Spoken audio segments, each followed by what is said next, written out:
The Dan Bongino Show. Get ready to hear the truth about America with your host, Dan Bongino. All right, welcome to the Dan Bongino Show. Producer Joe, how are you today? Always glad to be here, Dano. You know, so I wake up this morning and I'm like, man, I don't know what we're going to talk about today. How do we match yesterday's show? Biggest show ever in the history of the Dan Bongino Show, 24 hours, by using a 24-hour metric. Most downloaded show in the history. And believe me, the numbers yesterday were... If you were an advertiser on yesterday's show, you did quite well. Yeah. Put it that way. Yeah. We destroyed it yesterday, thanks to you. So I appreciate it. So I wake up this morning, Joe, I'm like, what are we going to talk about today? And I thought, it's not going to be, how do we match yesterday's show? And I just couldn't find anything. And about an hour ago, I remembered a link I'd seen. I'm like, boom, I've got it. You will not in any way be disappointed if you loved yesterday's show. All right. First, quick shout out. Shockingly, because I'm not a big fan at all of Mitch McConnell, Joe. But Mitch finally did something right. This stupid, ridiculous, unconstitutional, anti-Trump, nonsensical bill that was going to stop him from firing the special counsel, which he's already said he's not going to do, but I think he should. McConnell has said, no, thanks. We're not going to vote on that on the Senate floor. But thanks for playing, fellas. Finally. So, it's only fair when they do the right thing to say good job for once. Thanks. Pick up your parting prizes at the door. Yeah, that's right. And by the way, Trump was never going to sign that stupid bill anyway, and it would have been thrown out by the courts in a heartbeat. But Tom Tillis from North Carolina, Republican senator, by the way, keep trying. Keep trying. This guy's unbelievable. Is there a Republican senator who is more concerned with putting the handcuffs on Trump's actual constitutional powers than he is about improving the lives of American citizens at this point? Stop wasting our time, Tillis. And if you're in North Carolina, call his office, be cool about it, but let him know this is just straight up dumb. Maybe we should sign a bill preventing Tom Tillis from voting on anything in the Senate. But why not, Joe? If we're going to waste our time with stupid unconstitutional stuff, let's do that too. Good. Yeah, Neanderthal Joe. Caveman Joe back Neanderthal again. idea. Yeah, there we go. It's been a while. It is. It's very stupid. All right. Today's show brought to you by our buddies at iTarget. Folks, anybody can own a firearm, but owning a firearm, you have a responsibility to learn how to fire it proficiently, accurately. If you're a hunter, you're a sportsman, police officer, law enforcement, military, self-defense, first-time gun owner needs to learn how to fire that firearm. This is the best system around to learn. It's the iTarget Pro system. The website's the letter I. Not the organ, the letter I, targetpro.com. That's itargetpro.com.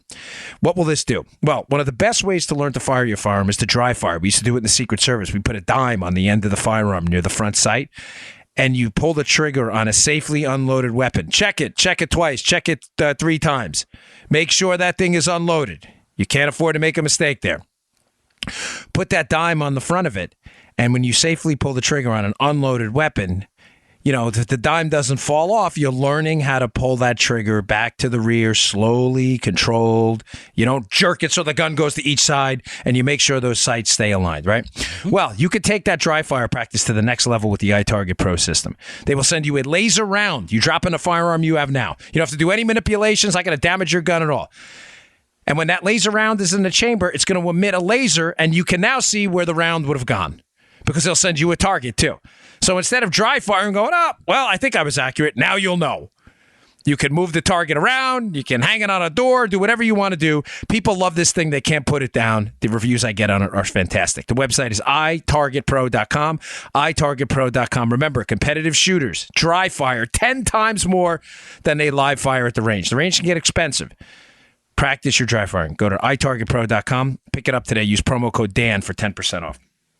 Okay, I got some economic stories and some other stuff, but I uncovered something this morning on an article I'd been looking at a while ago that just blew my mind. I was spurred on by a Victor Davis Hanson article at National Review, which will be in the show notes today, which is terrific. It's at Bongino.com. Please check it out. If you subscribe to my email list, I'll email it to you. Sorry if I'm talking fast. I just want to get to it. The core of the article is the operating thesis is that there is collusion in D.C., and it is amongst the anti-Trump crowd trying to get him out of office. But he mentions a few names at the end, which are going to blow your mind, because it made me think of something I had read a long time ago, and I couldn't. I hunted and I hunted and I hunted, and I finally found it. It was at Wired.com. It was a June 14th, 2017 article at Wired.com about the composition of the Mueller special counsel team looking into Trump.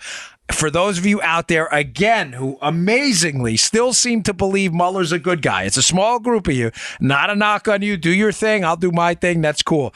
He is not a good guy. This is a smokescreen. He is. I'm sorry to keep beating you to death with this, but if you don't understand this and this case, you don't understand how the Republic is collapsing right now. Yeah. The real crimes were committed by the Obama and Hillary team. Mueller knows people involved with the Hillary team and the Obama team. He's bringing those same people in to target Trump, knowing they know about the Hillary crimes and they'll all go away.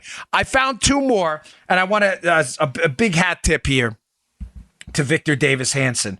And I'm going to read something also from this Wired magazine because it's just incredible. Who else is on Mueller's team investigating the president? Do tell. This is insane. I'm not making this up. This is from the piece, okay? And this was at the old Wired.com piece, too. This is what made me think of it, right? Mm-hmm. In the small world of Washington legal and political circles, this is a quote from Victor Davis Hanson.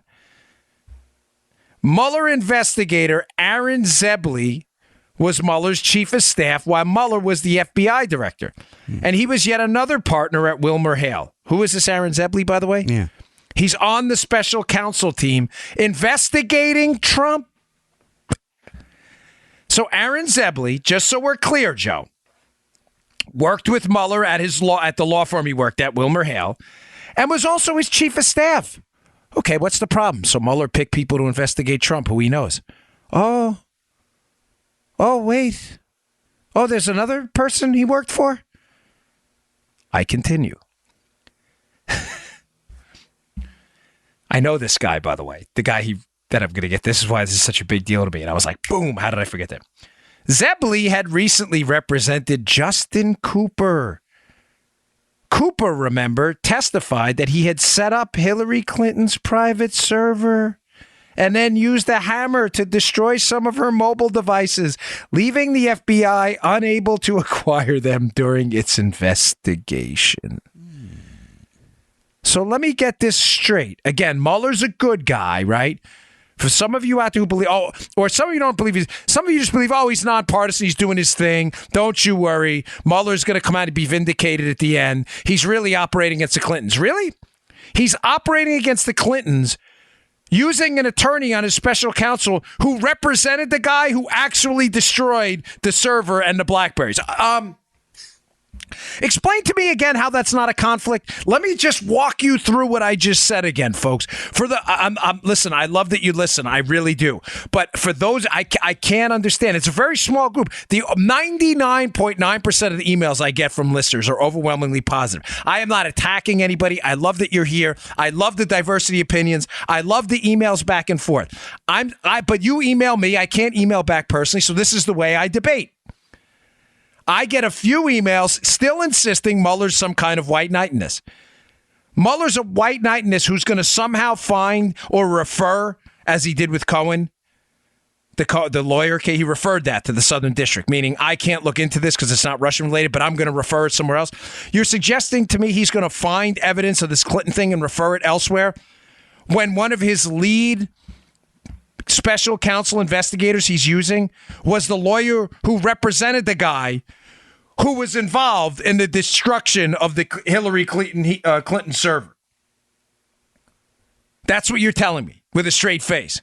I know Justin Cooper, by the way, from my Secret Service days. Well, he is as close to the Clintons as the Clintons are to each other. Justin Cooper is as tight in the Clinton circle as you're going to get. Justin Cooper is the guy who's been implicated in the entire email scandal, was represented by a guy Mueller's using now to go after Trump. Oh, but don't worry, they're going to find evidence on the Clintons someday, too. Do you understand now again how Mueller's the only guy He's the only guy so deeply connected to the swamp and the swamp rats that he's the only guy who could have been appointed to the special counsel to keep the attention exclusively on Trump while hiring people who would never, ever look into the Clintons. I'm serious. Email me back again how the lawyer who represented the guy implicated in an email scandal is investigating Trump, but mysteriously, Joe, going to find information on the Clintons when he probably already knows it. When he already knows it. Remember, Obama's lawyer in the White House is representing a guy cooperating against a guy, Eric Prince, who claims to have information on a source about Clinton's emails on Weiner's computer. I discussed that yesterday and on my NRA TV show. Thank you all for watching, by the way. It's available at 5:30 p.m. Eastern Time for free at NRATV.com. Last night's show was a bombshell. We got tremendous reviews on it. It's a half an hour, and we do stuff you're not going to hear anywhere else. But I covered this again last night using visuals. Eric Prince, the former founder of Blackwater. Well, he was the founder, but he doesn't own the company anymore. Prince claimed to have information from a source in the NYPD about hugely destructive email chains found on Weiner's computer about the Democrats, the Clintons, the Epstein plane, money laundering, and that Prince was then targeted by the Mueller investigation, and the lawyer representing the guy cooperating in it is now was Obama's former White House counsel. But again, don't worry, Mueller's a good guy. Yeah, right. It's all fair, folks. How do you bring a guy on your team, Aaron Zebley, who represented a guy involved in the Hillary email scandal? How do you do that? You think I'm not done yet, by the way. Here's another one from the Victor Davis Hanson piece. Please read it. I think it's at the end of the show notes. Hey, I'm sorry, one quick note on the show notes from yesterday. Some of you were confused, and that's my fault. The article I put in there about the Soros wedding from Reuters, I didn't clarify it enough. I put in the show notes like, hey, look who was the judge at the Sean Hannity thing. And then I just clicked on some of you went, well, why does this have to do with the Soros wedding? Because the judge who ruled on the Hannity issue with Cohen is the same judge who officiated the wedding. But I should have been more clear on that. Some people thought it was a bad link. It was not a bad link. It was just worded poorly by me, so it's my fault. Okay. From the Victor Davis Hanson piece, Joe, this gets even better. Mm-hmm. So now we know Mueller's special counsel team is led by Andy Weissman, a noted Democrat who hates Trump, who emailed Sally Yates applauding her for defying Trump on the travel ban when she was deputy attorney general. He's a big Democratic donor. He ruined the Enron investigation. Andy Weissman, he's leading the team. We know Zebley's on the team to investigate Trump. So it's led by a Democrat. Zebley's on the team who represented Justin Cooper, a Clinton insider involved in the email fiasco. Here's another member of Mueller's special counsel team. Jeannie Rhee, who also was at Wilmer Hale, which was Mueller's law firm.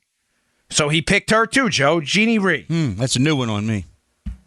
This I remember this one too. I just forgive me. With so much information swirling around in this toilet bowl of events, you forget stuff. More from the piece about Jeannie Rhee from Victor Davis Hanson.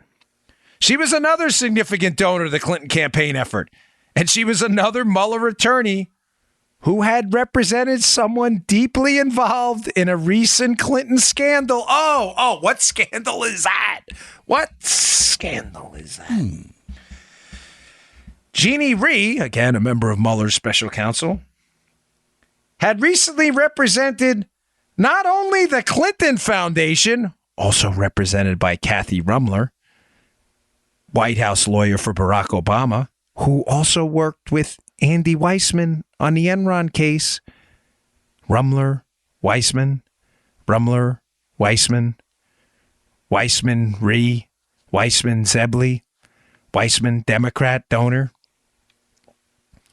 So the Clinton Foundation is now represented by two lawyers. Follow me. The Clinton Foundation is represented by two lawyers. Both are connected to Mueller and his investigation. The Clinton Foundation is represented by Jeannie Rhee, who is now on the special counsel investigating Trump. Really? Oh. Yes, but don't worry, Joe. Again, Mueller's a good guy. He's Snake Eyes to the Storm Shadow for you G.I. Joe fans. Mueller's a good guy. Seriously, are you nuts? Jeannie Rhee represented the Clinton Foundation. Who else represented the Clinton Foundation? Catherine Rumler, Obama's lawyer. Catherine Rumler worked with Andy Weissman and Bob Mueller on the Enron case. Yes, I said that right. Obama's lawyer worked with Andy Weissman, the guy leading the special counsel, and Bob Mueller on the Enron case. Nothing to see here, folks. Don't you worry. Daniel, Mueller's going to clean this right up. He has no conflicts at all. We like to keep it all in the family, Daniel. I was wondering what you were doing there. We don't need you to be spreading this gobbledygook around. Should I be worried? Don Joey Bag of Donuts? Get closer to your enemies, Daniel. We have a new character. Don Joey B. Joey B. Dude, I was wondering what you were doing. I see him like inching up to the mic, and I'm like, what is he doing here? That's a new. I like that. Caveman Joe. Now we have Don Joe. Don Joe. I'm a little worried. Maybe I should move it to like a double gated community. That now. might be a good idea. So Jeannie Rhee, another member of the special counsel, represented the Clinton Foundation along with Kathy Rumler, Obama's lawyer too. But who else did Jeannie Rhee who's on the special counsel investigating Trump? Who else did Jeannie Rhee represent? Oh, Ben Rhodes, Obama's national security advisor. She represented him during the investigation of the 2012 Benghazi terror attack and in Clinton's role in creating the conditions for the attack and then covering it up. Holy cow. Joe, I'm not. Just read the piece, folks. Read the piece. Just read the piece. Again, Mueller's a non-partisan. Forget the good guy. I think we've pretty much made the case. Yeah. If you still believe that, I'm sorry, I can't help you. Yeah. But for even those who believe on the liberal side, oh no, Mueller's entirely non-conflicted. He's got a history of service to the country. And he's going to act in a non-partisan manner. You sure about that? His special counsel team is stacked with Democrats and people who know the intimate details of the Clinton scandal. But yes, he's going to use lawyers who represented people in the Clinton scandal to go after the Clintons. That makes a world of sense, folks. By the way, he also has personal relationships with them. Does that make any sense to you? Now, Matt Palumbo has an unbelievable piece at my website today under the Debunk This section at Bongino.com. I will put in the show notes about the myth and this Facebook meme, which is making its way around Facebook, Joe, that, Mueller, Trump is being investigated by Republicans. Oh, Rosenstein, Mueller, Comey. Read the piece by Matt. I have a quick screenshot from it. I'll read off to you. Yep. Matt did some good work on this. It's a short piece, but it's great. I'll be at the show notes today. Not a single one, this is from Matt's piece, of the 17 publicly confirmed attorneys on Mueller's team is a registered Republican. Yes, but he's being investigated by all Republicans, except for the fact that none of them actually are. 9 of the 17 are registered Democrats, Joe. And at least 10 of the 17 members of the team, confirmed members of the special counsel investigating Trump, at least 10 of the 17 have made political donations to Democrats, including Hillary Clinton. But yeah, keep telling everybody with the stupid meme on the internet that yes, Trump is being investigated only by Republicans. I'm sure that makes a lot of sense to you. Now, if you've been listening to the show closely, so now you understand, just to back out a second, what we're talking about, because I want to take this to another direction and why I still haven't closed the loop on why that Wired.com article was interesting to me that I read a while ago and why it creeped back in my head this morning. Okay. Got it. I'm going to get to that in a second, but let me close the loop on the other parts. So again, the assertion I'm trying to make to you is this investigation into Trump is nothing more than a smoke grenade to cover up the Clinton crimes. They're going to investigate this thing to death. They will find crimes on everyone. Jaywalking, mattress tag ripping, felonious mopery, piracy on the open seas. They will keep this going for the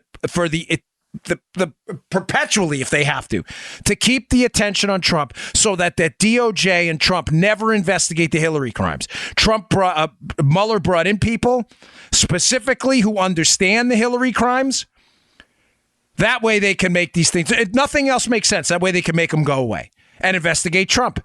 It makes no sense in the world. The people he brought in have every incentive in the world, due their connections to Obama and the Clintons, to make the Obamas go away, the Clintons go away, and to investigate Trump to death. That's all. That's their only interest in this thing. I think we've made that point firm. Now, I want to show you one more piece of information from an old piece about Mueller and who he was looking to put on the team.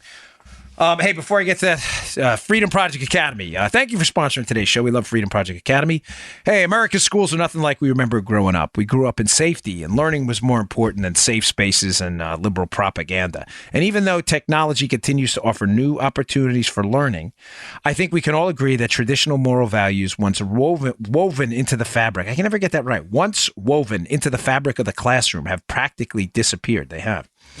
That's why you need to consider our friends at Freedom Project Academy and their fully accredited Judeo-Christian classical online school for kindergarten all the way through high school. We're talking about an incredible interactive education where students attend live classes every day with teachers and fellow classmates from across the country. These are live classes, folks.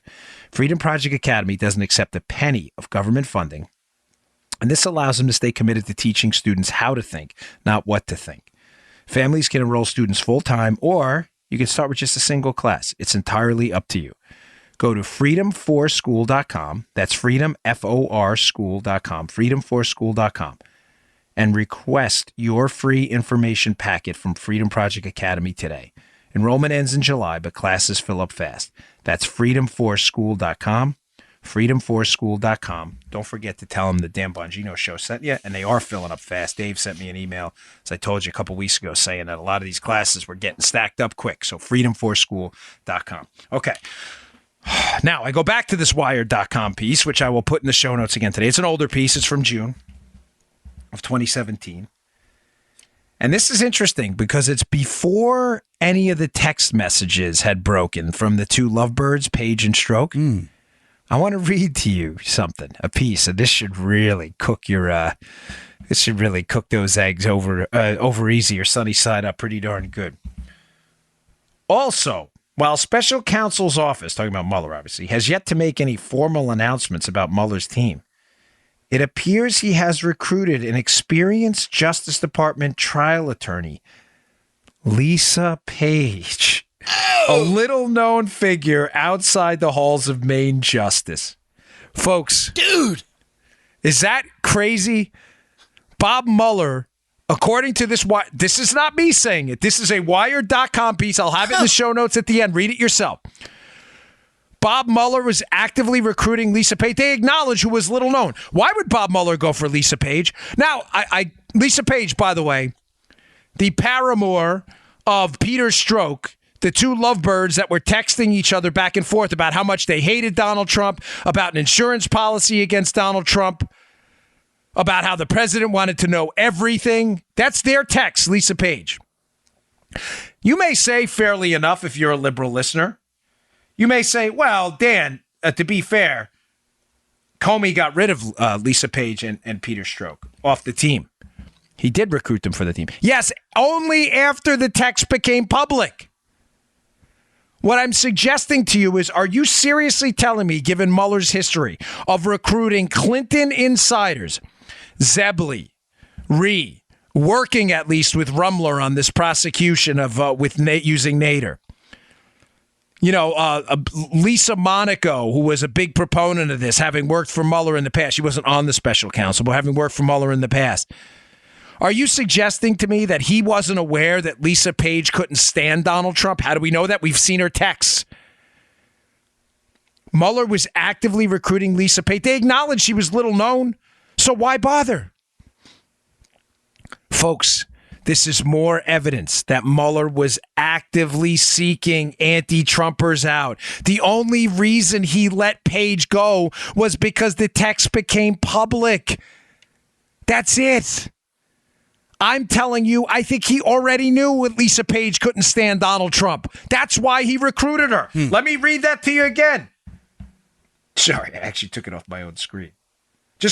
He has recruited an experienced Justice Department trial attorney, Lisa Page, a little-known figure outside the halls of Main Justice.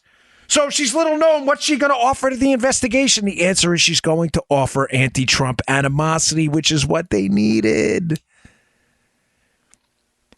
Lisa Page was also involved with the Clinton email scandal as well. Folks, this is a smoke screen. How much more evidence do you need? It's building by the day. Now, I want to give you a little good news on this because I am getting a lot of emails where people are like, I can't, it's overwhelming when nothing's going to happen. Mm-hmm. Folks, something is going to happen. Yes. Because here are the two scenarios I see here. If Trump gets wiped out in the midterms, I mean, he's not on the ballot, but the congressional seats are in a third of the Senate.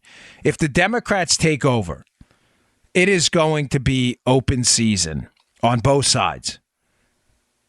Let me be clear about what's going to, because I don't want you to leave with any kind of vagueness about what I'm saying. Mm-hmm. If the Republicans lose the House and the Senate, there is no question in my mind impeachment will be one of the first things on the board of Democrats. None. Trump is a warrior. This guy's a fighter. You may not like him. I do. I support the president when he needs it. And I hope I could provide some advice through my show when I think they're steering down the wrong path. But I think this president is doing the right thing, generally speaking, here for us. And I think he's done a darn good job. But this guy, do not mistake for a minute. This guy's got a Queens heart in him. I know Queens. That's where I grew up. And as I've always told you about Queens, the problem with people from Queens, me included, is we never had the wealth or prestige of the Manhattan kids. And we were never, by the way, don't sell any of this short. If you think I'm making this up or making overgeneralizations, just go to Queens. All the kids are like this. We never had the wealth or prestige of the Manhattan kids. And we were never considered as tough as the Brooklyn kids. A lot of these Queens kids, me included, always had something to prove. Always. It made you tougher than the Brooklyn kids in some respect. And it made you hungrier than the Manhattan kids, a lot of them who were born with money. That was Trump. This guy is not going to go down without a fight. I say this because if he loses, I am telling you right now, it's going to be a full-bore effort to expose all of this stuff that actually happened. And it's not going to be retribution. It's going to be honesty for once. Don't mistake what I'm saying. This stuff happened. Clinton email scandal, Obamagate spying. He knows this, Trump. I'm telling you he knows this. I'm telling you behind the scenes, things are happening at DOJ. Mm-hmm. Not as quickly as I'd like. As I said to you before, Rosenstein's a disaster. Mueller's a disaster. They both have to go. But for all the anger against Sessions, I know things are happening behind the scenes. You got to trust me on that. The ship's going to hit the Lamb. It has to. It has to. This is not going to be able. It can't go on forever. Mm-hmm. Sooner or later, the American people will grow unbelievably frustrated. You are going to see. You're going to see people really at the voting booth get extremely upset. And if none of this changes, you're going to see increasing calls for states to just start ignoring what's happening. I've said it. I wrote it in my second book. I want to be careful here because liberals are wackos and they'll suggest because this is what they do and they make stuff up. I'm not suggesting there's going to be some kind of civil war here. Matter of fact, if you ever listen to me on the radio, you know my commitment to nonviolent, extreme nonviolent resistance in some cases is what makes a difference. Mm-hmm. It matters to me. It does. You can't. I'm not going to. It's easy for me to get on the radio and be the tough guy. We need to fight, start, everybody arm up. And no. Listen, that's not what I do here, okay? But as I wrote in my book, there are going to be heavily aligned Republican states who have voters that speak out who are just not going to take it anymore, Joe. And you're going to see a disaggregation effect. You're going to see basically a collapse of the republic. You're going to see states that are going to engage in soft secession efforts where they're just going to say, we're just not going to listen anymore. California, by the way, is already doing it on the liberal front. Some states have already done it with drug laws. But as this continues, the prosecution, the potential impeachment of Trump, the targeting of Republicans, the boycotting of Republicans, liberals, what they're not ready for, folks, I'm sorry, I don't mean to drone on this, but this is important because I know some of you feel depressed and you shouldn't. The fight is what matters. But liberals have no heart. You need to understand this. You, the listeners of this show, the conservatives and the libertarian patriots out there, you're the ones with heart. This matters to you. Liberals are not ready for this fight. Do you understand? They are not ready for ideological, liberal dopes, ideological trench warfare. They're not ready for it. Joe, you and I have been in this game, you a lot longer than me, but having been on the political side, I've seen it. Yeah, me too. These liberals, Joe, they grow up pampered. Even if they don't grow up pampered, they go to academia where if their feelings are hurt, they go to a safe space and they color. Paint by numbers, color forms. They get a snow cone. You know, they're not exposed to conservatives. When they are, they go, hate speech, and they run away. They're not ready. We are hardened, ideologically hardened. We've been attacked as istophobic, phobophobic, racist, misogynistic, none of it true. Homophobic, Islamophobic.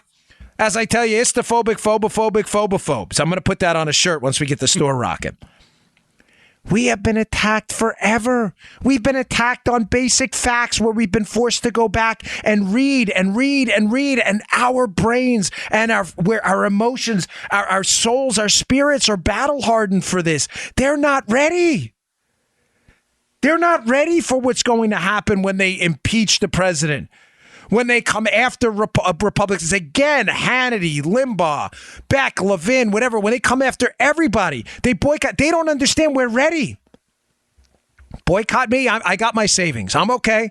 I'm ready for it. I'm not getting off the air no matter what. You kick me off the air, we'll go somewhere else. And I don't say this out of any sense of arrogance or conceit or pretension. I know my audience will follow. I am good. I am ready. I condition my mind, my body, everything for this fight. That's why it says on my Twitter feed, born for this fight. This is my mission. I am here for this. This fight defines me. I would be nothing without this fight. It literally defines me. Outside of my role as a son of Christ, a parent, and a spouse to my beautiful wife. This fight defines my entire life. I would be nothing without it. I relish it. I relish the pain of waking up every morning, finding a new element of corruption to fight back, and you should too. This is what hardens you.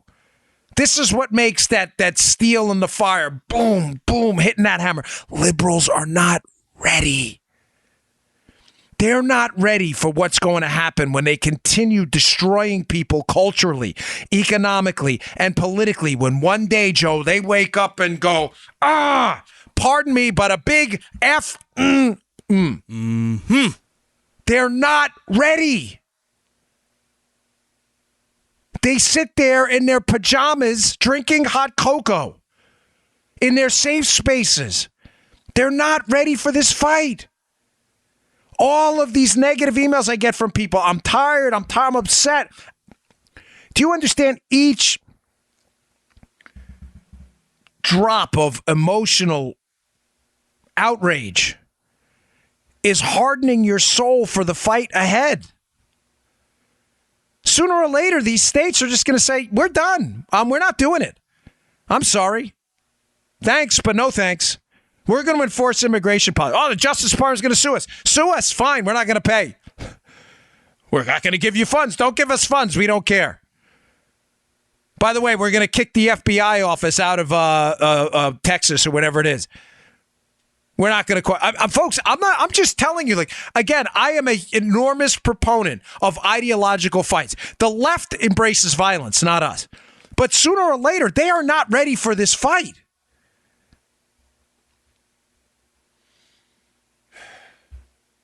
I hope you understand what I'm saying here. Relish it. It's hardening your soul. The left is soft. They're soft. They're pathetic. They are pathetic, folks. They have nothing. Even the violent leftists, those Antifa goons. Did you ever see those videos when the crowd actually fights back? They run. You ever see that video with the guy with the flag chasing the Antifa? He wanted to beat on a helpless old man. The problem was he wasn't helpless. He turned around and fought back. The guy, what do I do? They're not hard. They're not hard. They're not hard. They're not hard. They're soft. They're gooey. They're mushy. They are pathetic little souls. When they don't have a safe space to run to, they'll panic. And then it'll all collapse for them. Because they don't have a backup plan. Their plan is to use the media, interest groups, political power, economic boycotts, and cultural pressure to vanquish you into submission. But as I've quoted now repeatedly, the Roman poet, an enemy is not vanquished until he considers himself so. You will never, ever consider yourself vanquished. The left's not ready for that. Don't you worry. Okay. Sorry, I spent a lot of time on that. I didn't really mean to, but it is important. All right. Also related to this, Holman Jenkins in the Wall Street Journal piece, who, forgive me, it's in the op-ed column today, but I can't put it in the show notes. It's subscription only. But I will read to you a portion of the piece, which is mind-blowing. Holman Jenkins is on to something in the Wall Street Journal opinion column today that I think I have held in. I don't like when I say this because it seems I'm not trying to take credit for his piece, or else I would have wrote it. Right. But I've been on to this for a while. The Brennan, for those of you who are regular listeners to the show, the John Brennan being the puppet master here. Mm-hmm. John Brennan, former CIA director under Obama. He's the Genesis bomb from Star Trek: Wrath of Khan. He's the one who started this whole effort to. He didn't start the Russian collusion narrative. That started with the Obama administration and the Clintons. But he's the one who started and initiated the big government, deep state effort to use the mechanics of government to take down Trump. I'm convinced about it.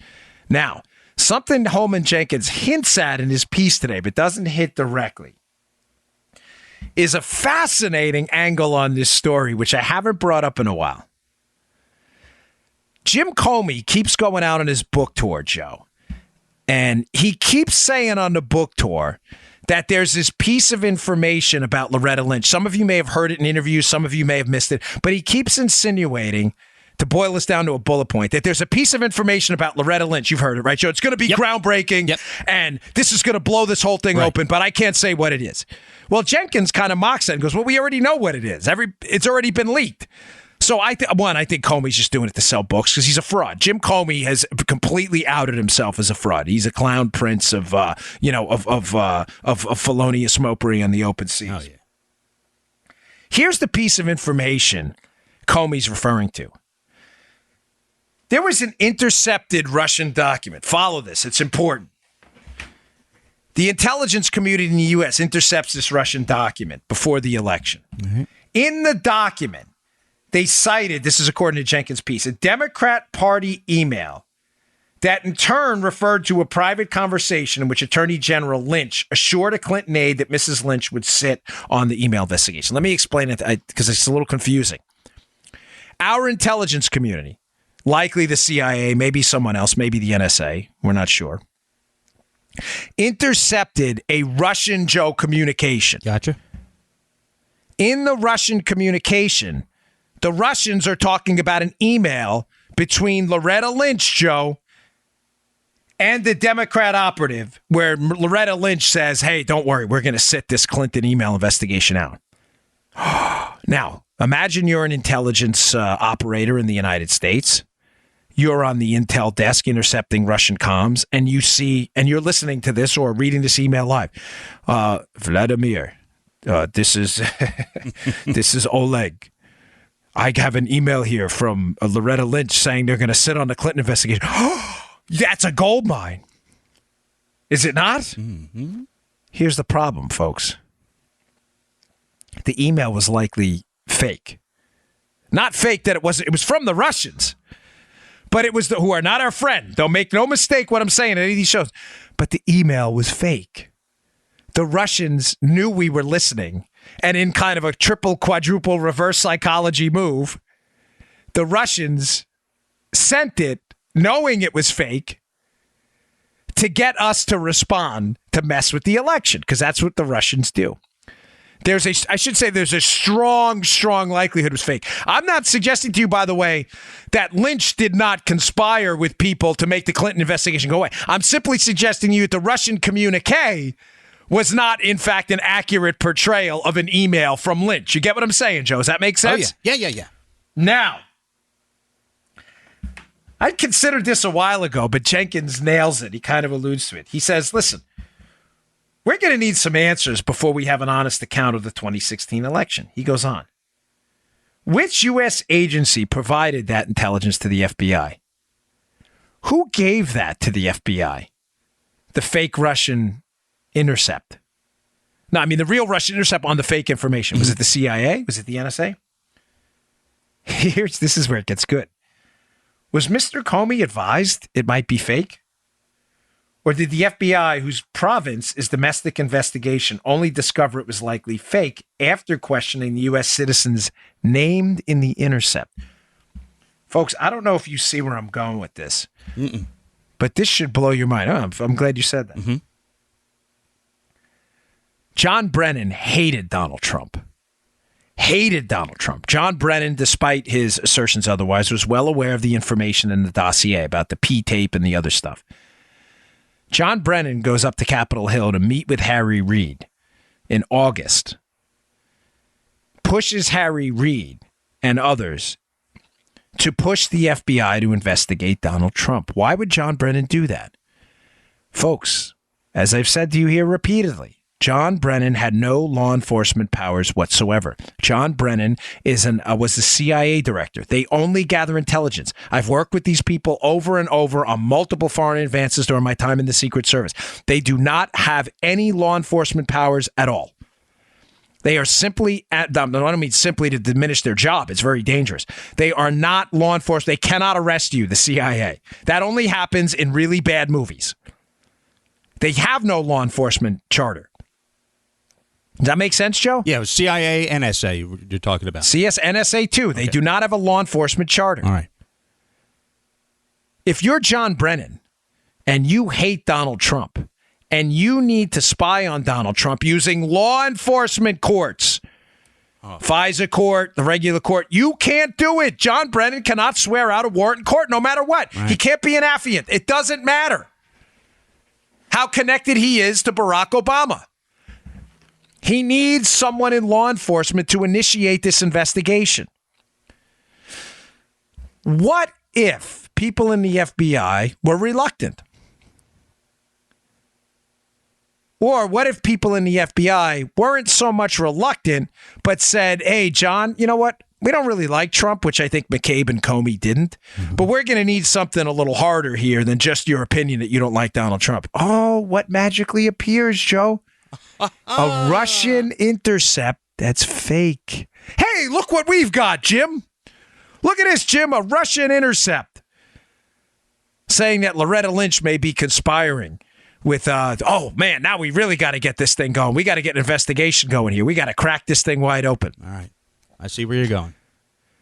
You may say, well, you know, fairly enough, Dan, but that seems to have a lot more to do with the Clinton investigation. No, not the way. Listen, the FBI could have spun this 6 different ways from Sunday. Oh, look, did the Trump team conspire to put this email out to get us to investigate Clinton, to open up oh, this is getting crazy. No, listen to me.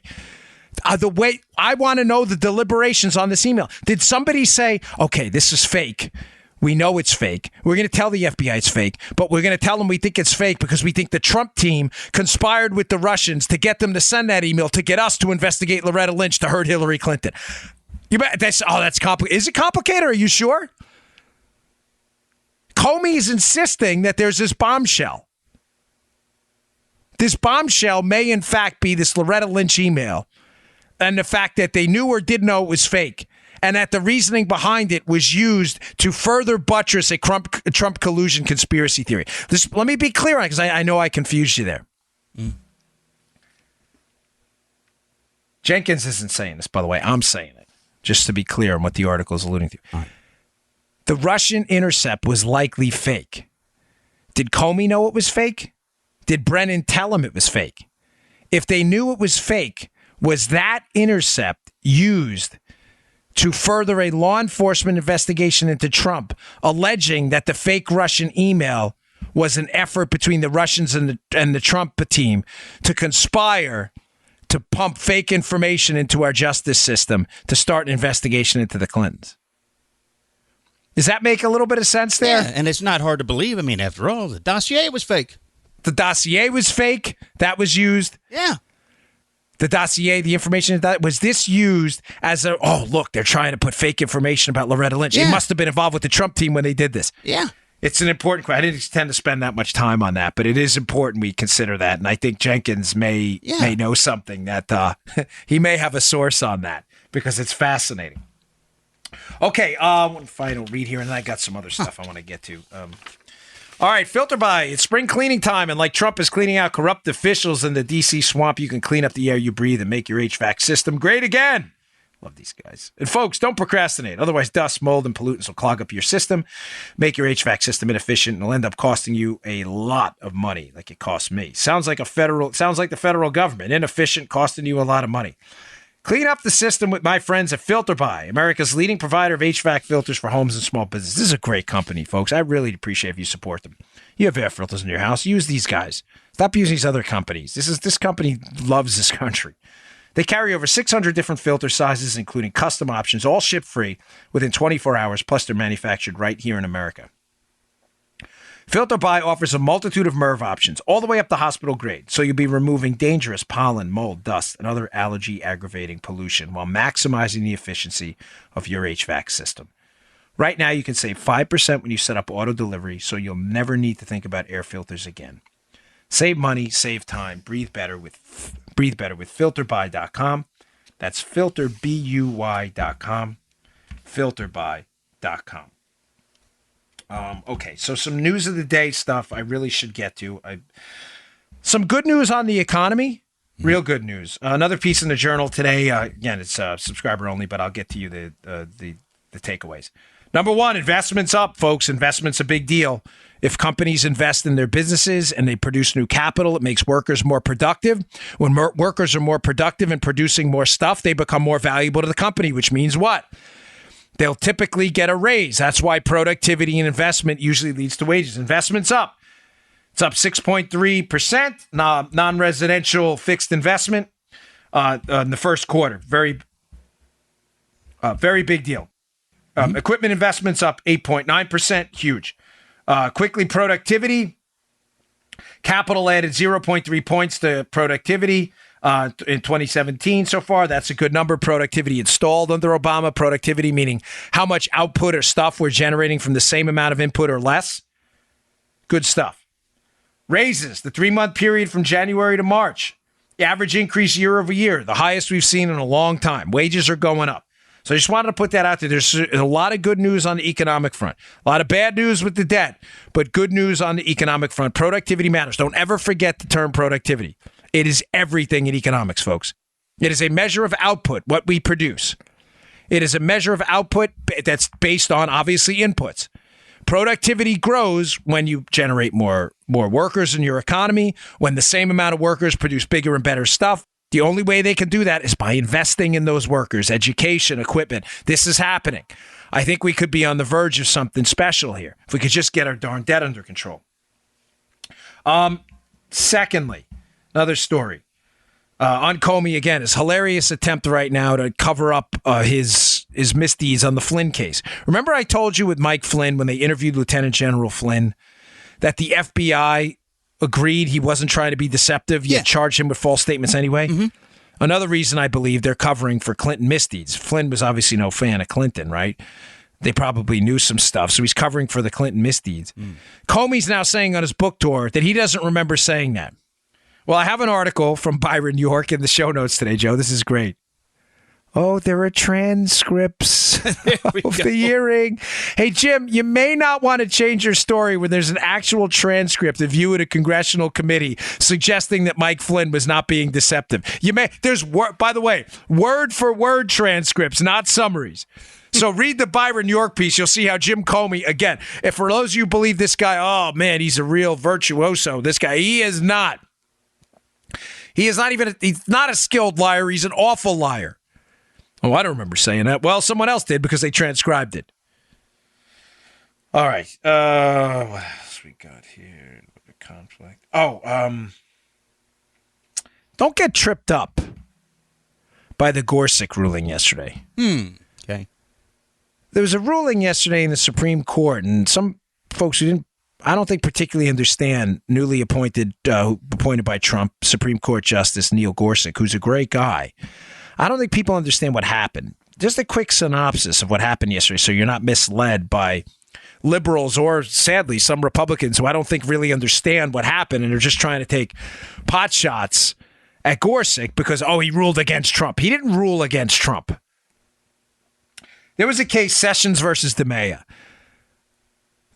The DeMea case, he was a green card holder. He was not here illegally, okay, just to be clear. All right. He was a lawful permanent resident. He was a green card holder. He was not an illegal immigrant.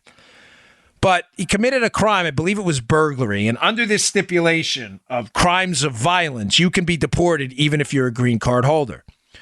So he fought that, suggesting a couple of things, that the punishment was harsh and that the rule was vague. Like, what does crimes of violence mean, Joe? Mm-hmm. Yeah, right. Gorsuch was the deciding vote against the Sessions Justice Department that wanted to deport him. You may say, well, how is this in any way pro-Trump? I get it on its face. It seems anti-Sessions, anti-Trump, anti-Justice Department. But it's the way Gorsuch worded his always elegant opinions that should matter to you. Don't be penny wise and pound foolish here. Yes, and I almost said it myself, a green card holder who committed a crime would have been deported and wasn't. That is probably not good. I think we can all agree. We'd rather have him not in the country than in, right, if he committed a crime, okay? But Gorsuch's ruling is terrific for the future because what does he say? He talks about the law about crimes of violence being vague. Like, what does that mean? Mm-hmm. Yeah, right. Crimes of violence. I'm trying to make this really simple. There's a lot to do with him and how I have an article by Cato, by Shapiro, not Ben Shapiro, Isla Shapiro, from Cato. It explains it really well. If you're interested, it'll be in the show notes today. But he talks about how the liberal justices went along the lines of, that's too severe to deport him. Gorsuch said nothing about that at all. It's not the severity of it. He said, listen, you just wrote the thing too vaguely, crimes of violence. You may say, well, how does that benefit Trump in the future? Wait. This is important. What have I told you for the last 3 years on this show about what the Democrats worship more than anything? Discretionary government. Liberals love discretionary government. What do I mean by that? I mean the bureaucratic state, and I mean judges that can use their own discretion to legislate. Liberals hate sharply edged laws that define what's legal and what's not. Why? Because then if you don't violate the law, they can't go after you. If you word it without a sharp edge, and you make a law, Joe, make sure I get this right, because if the audience doesn't understand, I'll be doing you a huge disservice. Liberals want vague laws. Why?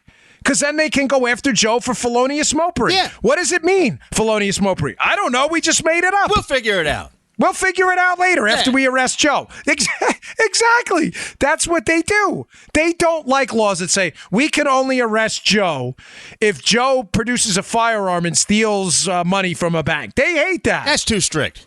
That's way too strict. They want to be able to arrest Joe for anything. Sound kind of like what they're doing with Trump now?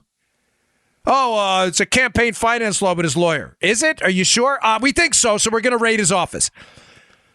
Gorsuch has been a strong, vocal, powerful advocate in his time as a judge against the discretionary state. And he basically said in his ruling here that, hey, it's not my job to interpret what the legislative branch meant. You want to produce a stupid, vague law? Then I'm not doing. You go fix the damn law. Good for you, Gorsuch, because you know what's going to happen next? All of these cases about the EPA, all the Chevron deference stuff, all these bureaucracies, folks, that were given wide latitude under vague laws to sue the living hell out of you for a pond in your backyard, for micro pollutants on your farm, all of these dopey vague laws the EPA wrote or interpreted widely because they were vague, that were being used to slaughter the economic opportunity of small business owners across America. When these laws get in front of the Supreme Court, now we know we can count on Gorsuch to go, no, law's no good. Go back and write it strict. Or we're not going to, you interpreted it wrong. Mm-hmm. This is a good thing. It's not a bad thing. Read the Isla Shapiro piece in the show notes today if you have any doubt what I'm telling you is true. Don't be misled by the liberals who are celebrating, oh, Gorsuch, he's with us. No, he's not with you. Trust me. Or some Republicans who, I'm not being a jerk, but I just don't think they understand what Gorsuch was saying. Yeah, we may have lost a little battle here against one guy who committed a crime, but having Gorsuch say for the umpteenth time where he stands on vague discretionary government, you should be up giving this guy a round of applause, standing round of applause. Read the piece, you'll understand. He was not agreeing with the liberals on the court. He was agreeing that we can't write a bunch of vague discretionary laws, which are very, very dangerous. All right, folks, I appreciate you tuning in today. It's been another great week. Thank you for yesterday's show. You really, my wife and I are deeply appreciative. This is a family operation here. Yeah. Just so you know, the whole operation is run, even though we're now the number 2 conservative podcast in the country. It's only run by me, Joe, and my wife. That's it. That's it. And we really, really appreciate it. Yesterday's numbers were just off the charts. My wife and I looked at each other. We were getting ready to go to sleep. We were watching some mindless TV on Bravo. We're like, do you believe this thing? Really, I mean, we're blowing it up thanks to you. So we appreciate you all subscribing. The subscriptions matter. They drive us up the charts on iTunes, which exposes us to a larger audience.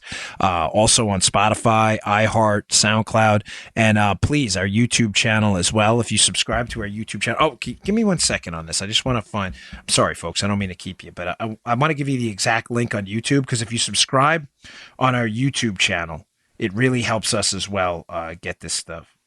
Oh, here it is. It is youtube.com/Dan Bongino. That is the only authorized channel where we can pay for the show.